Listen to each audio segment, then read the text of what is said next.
Hi, I'm Anna with Billings Farm Museum, and today we are celebrating some cheese, and we're going to make some delicious cheese fondue using the Woodstock Inn's recipe. Slightly modified, but we're using their recipe. And we're also using some of the beautiful pickled vegetables that we did last week. So these are the pickled carrots that we did the video for. We also did some pickled cauliflower, and these are sugar snap peas. They're not pickled, but they're just delicious. And then we've got some fresh crusty bread for when it's all said and done. So the cheese we are using today is 4 ounces of the Vermont Reserve cheese from Billings Farm Museum, and then 4 ounces of the butter cheddar, so that we've got some sharp and some mild cheddar together.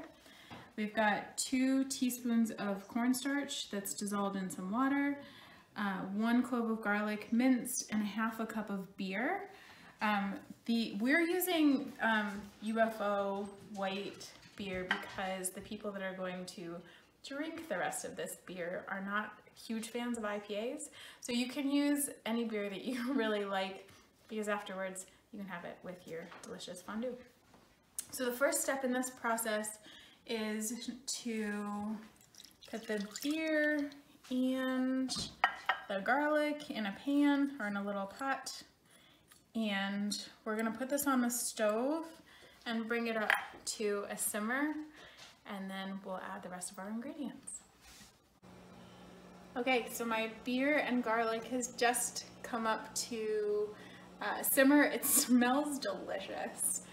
So the next stage of this is going to be to add all of my cheese, and we're gonna stir it around in one direction. So the reason why you just stir it in one direction to make a cohesive fondue.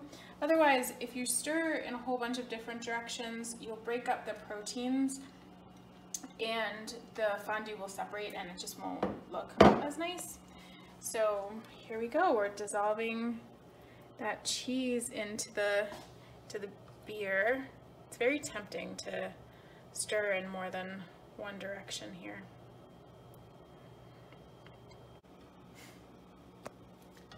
The cheese is dissolved now, nice and melty. It still smells amazing. The last step here is I'm going to add my cornstarch. The cornstarch is going to thicken this and also hold it all together.